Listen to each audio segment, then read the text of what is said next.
No Means Nothing by the Boba Bros is an indie-created game, but also realistic piece of work that is extremely relatable to the average person. Regardless of our circumstances, we've all come across somebody in our lives who insists on pushing us past our boundaries.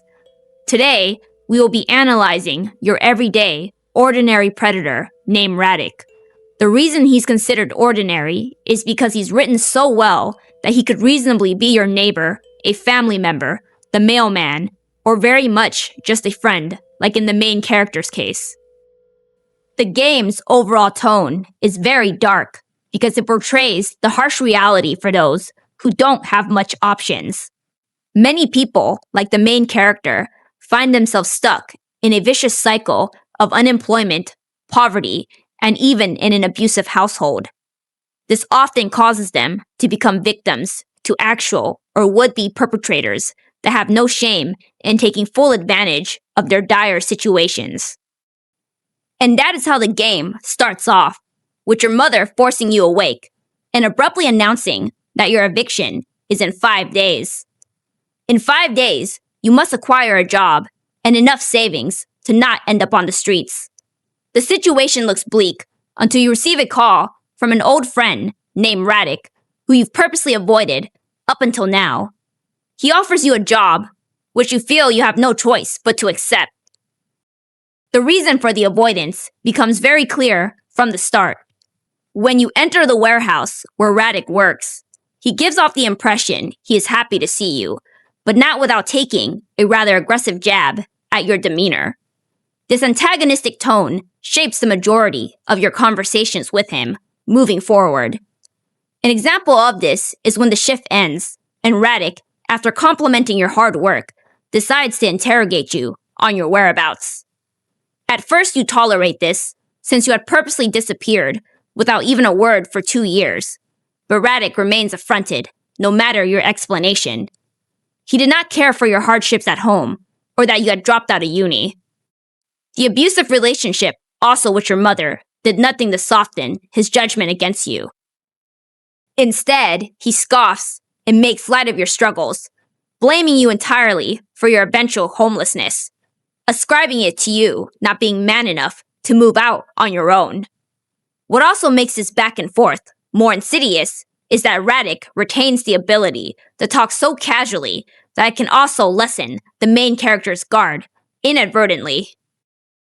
He then proceeds to rage on you for abandoning communication with Varric and your other friends.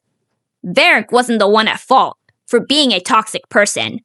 Instead, it was you for overreacting, like how you apparently overreact to everything else.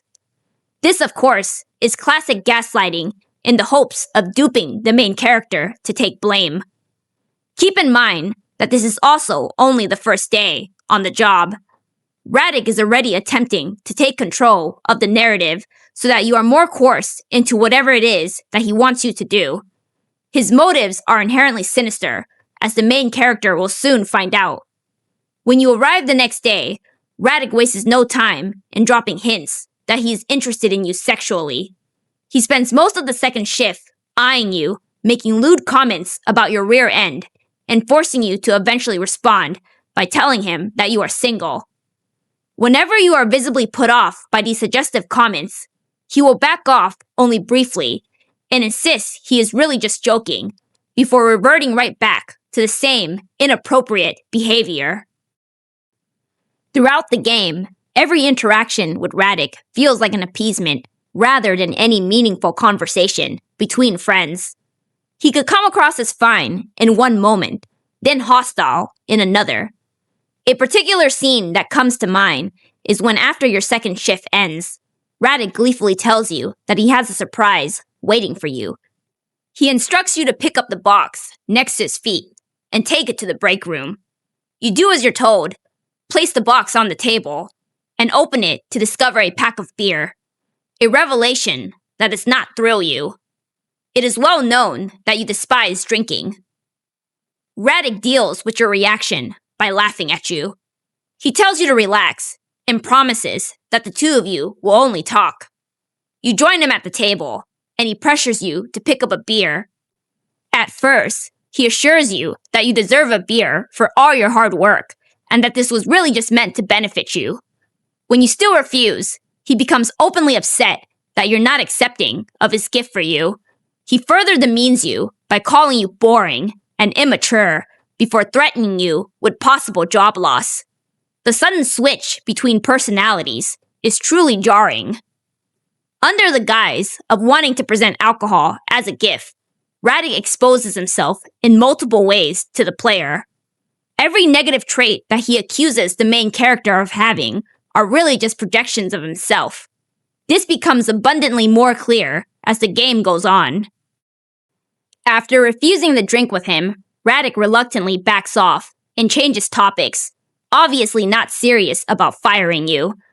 You feel forced into an awkward conversation with him, where instead of pressuring you to drink, he was now pressuring you to ask him questions. You humor him for about 5 to 10 minutes before getting up and telling him that you needed to leave. That same hostility from earlier resurfaces as he stares at you from across the table. You hurriedly leave the break room, but not before unexpectedly running into him near the exit. He looked all about ready to block your path, but does nothing except stare you down menacingly as you rush out the warehouse. Even though that had only been your second shift with him, like most predators, his behavior was escalating.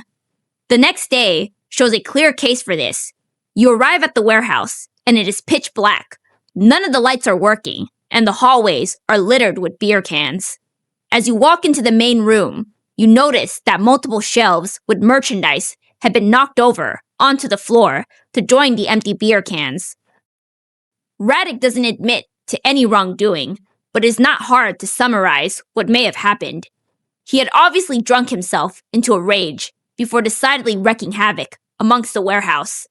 Like any true narcissist, if they are not able to control the situation or anyone around them, then they simply regain that by causing destruction.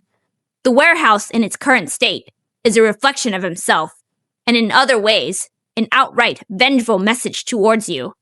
How dare you refuse to drink with him? How dare you not spend time with him? And how dare you decide to leave early? This would sound insane to most any normal person, but this was Radek's attempt to both punish and unnerve you. Undoubtedly, this would make anyone feel like they are walking on eggshells, which is probably why the player agrees to Radek's request to stay later after the shift ends.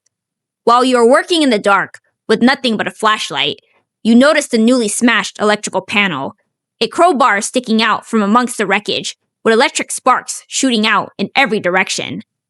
Radek is later spotted with that same crowbar when he surprises you again out of nowhere. He makes the same perverse comments about your rear end like the day before. When the shift ends, you meet him in the break room as promised. He is eagerly awaiting you at the table that has been decked out in bottled candle lights, a boombox stereo, and more alcohol.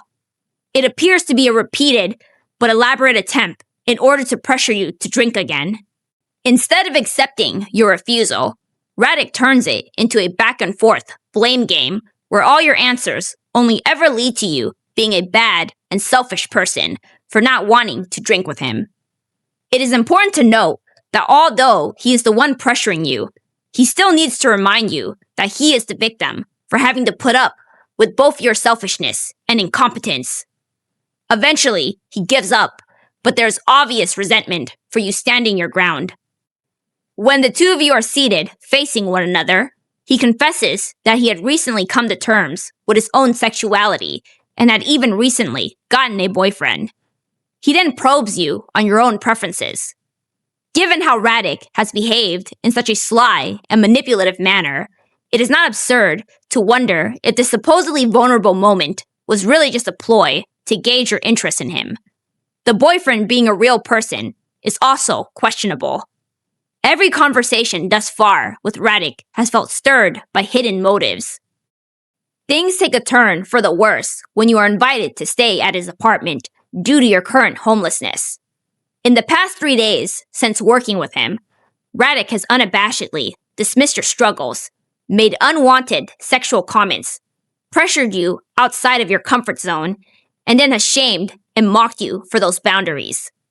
This is truly a nightmarish circumstance for anyone who is jobless and homeless to find themselves in, but a golden opportunity for any predator to further escalate things.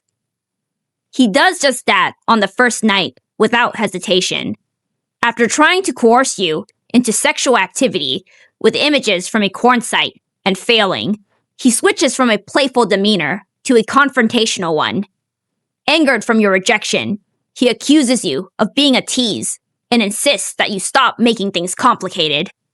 The title, No Means Nothing, is fitting here since there is no way to stop what comes next.